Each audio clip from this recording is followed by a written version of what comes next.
Okay, ESA, first of all, quality, 10 out of 10. Engagement, 10 out of 10. Um, how do I say? Networking availability, 7 out of 10. Okay. Now the reason for that is, a lot of it has to do with the size of the event, but it's because an event like GDQ already exists. So what do I mean by that? Because GDQ exists and is so much larger at the moment, um, right off the bat, when it comes to like networking, meeting people, growing stream, anything, any sort of networking stuff, that is automatically going to be more in your favor at an event like GDQ because it's like 3 times bigger, right? With that said, I would say most of the people that attend these events aren't really interested in networking in the first place, so it doesn't matter for most people. Um, but quality and event, just in terms of the event itself, it is a beautiful, beautiful event. Very, very, very, how do I say, concentrated in attendee, what's the word? Participation. Okay. Participation, right? So there are lots. It's the place, at least the current hotel is, I think, the best location I've ever been to for any event. You leave the train station, like, okay, so people told me it's right outside the train station, right? Because when I first heard it's in Sweden, and everyone was like, take a plane to Copenhagen, which is in Denmark. I'm like, why would I go to Denmark? It's in Sweden. Is it gonna take? I don't want to take like a 2-hour train ride to Sweden. And they're like, no, it's in Malmo, Sweden. It's literally on the coast of Sweden next to Copenhagen. I was like, but I could still I'll just fly to Sweden. And turns out you reach Copenhagen, Denmark. You take a train right from the airport, literally a 5-minute train. You cross a bridge, and you're in Malmo, Sweden. And you leave the train station of Malmo, Sweden. And as soon as you get up the stairs from the train station, the hotel is in front of you. Wow. It's the most perfect location I've ever seen, and it's almost inside of a mall. It's amazing. Now the venue itself is everything is concentrated. The whole event was concentrated in this one space, so you could see everyone and everything where you are in the same place. Now most GDQs, everything is much more separated. You have the stream room. You walk to the other side of the hotel for like 5 minutes, and then you finally reach the practice room, right? Yeah. Now, it's a bit complicated because bigger events, that kind of stuff is kind of unavoidable. But long story short, if you're looking for a very high quality, focused on amazing high quality production, and not only high quality but more modern production, because the entire event of ESA was done on flat screens. They did not use a single CRT at ESA. Okay. Not a single run was played on CRT. We have got a very special guest. Edenal, the man, the myth, arguably the legend behind ESA. It just wrapped up. It was beautiful. The production value off the chain, some might say. But how was it for you on your end, Edenal? What are your thoughts? Thank you, Big Sim. That was one mighty introduction. Oh yeah, ESA was a blast. It was so good. We set a few PBs. We raised more money than ever. We set new records for viewership. I think we set a new record for paste bins, where people claimed that it was the best event ever. So that's good. That's really good. I really love how ESA really captures the grassroots feeling.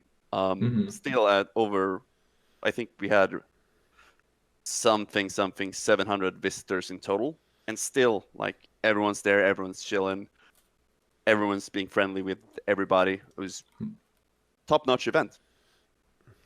Definitely. Awesome.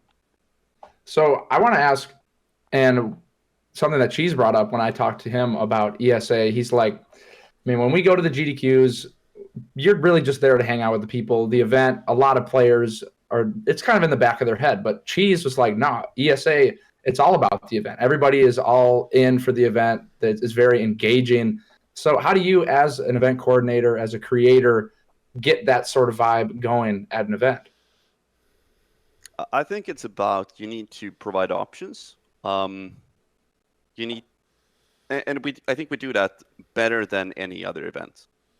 We do the arcade room, which is downstairs with a mix of rhythm games, racers, candy cabs, lots of pinballs. This year, for the first time, we had a tournament room, which was run by Speed Gaming and Fiesel.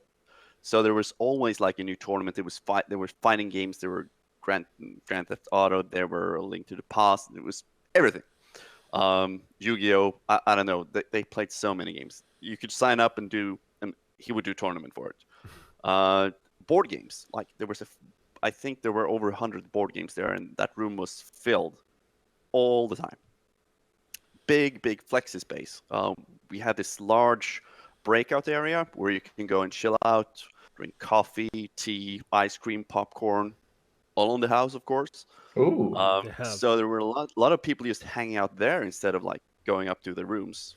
Even though, I mean, you could get to your room in just elevator, pop upstairs, and if you want to go have a party, or you go downstairs to the hotel bar, which unfortunately closed at 11 p.m.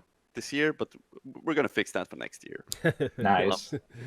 I mean, if you're a streamer and want to stream, we got that fixed for you too. We got streaming stations where you can actually stream. You don't need to bring anything. You just get in there. You're hooked up with camera, microphone, computer, not console, but capture equipment. You just sit down and stream. Wow. And of course, there's like practice area in the middle of everywhere. There's TVs, there's computers, and the two streams. You can watch the two streams. Yeah, That's pretty cool as well. I mean, it's obviously not... I think that's really like what makes ESA so special. It's more of a festival rather than one little room here, one little room there, some people over here. Everyone just hangs out in the same space. Yeah. And I mean, obviously, Cheese was talked about this too. We talked to Cheese on this episode as well, and he was talking about how everything about it is beautiful. The location is like incredible because you just get off the train or whatever, and you're like right there. And just everything seems to be like, hey, this is for the runners. We're gonna make it the best for the runners we can. And obviously, it worked because you got some people there that some big names were there that never came before, and obviously, like everyone else, just talked about how beautiful it was. One cool moment that I want to talk about is Big John and the putt stuff. I think that's worth talking about because it sounds silly, but that was kind of really triumphant moment, right? And can you talk about the genesis of that? What kind of went into making that decision to, hey, let's make this a last-minute donation goal thing? You know, I wish I could tell you I wasn't there. Oh, okay. some people just like, well, we added this incentive. It's cool, right? And I was like, yeah. Go for it. Big John said we could do it. That whole like golf thing, make golf great again, make golf happen. I don't know what the hashtag was, but it was so much fun. Like people pushed it. Donation readers, hosts, other runners. Big John himself, he had a run just before the golf game, and it made me kind of realize the potential of adding impromptu goals like that, and how important it is for our event that we can do that. That was not the only example. We did the same thing with Cheese later in the marathon. For $10,000, he would play a 16-star run after his 120 run. And that was the same thing there. Once you build up the momentum, it just goes by itself. I feel pressure and it festers. There's this yearning that